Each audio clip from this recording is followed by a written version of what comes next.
Sorry.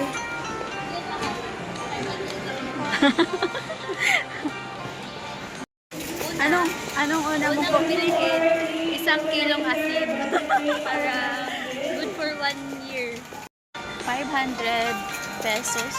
Noche Buena. Buena challenge. Tingnan natin kung ano mabibili. Ayun, may set na dito. Dapat yung may sauce. Ayan, may nakita akong bonus brand na spaghetti. Na? 10% na pa sa shopping niya, tapos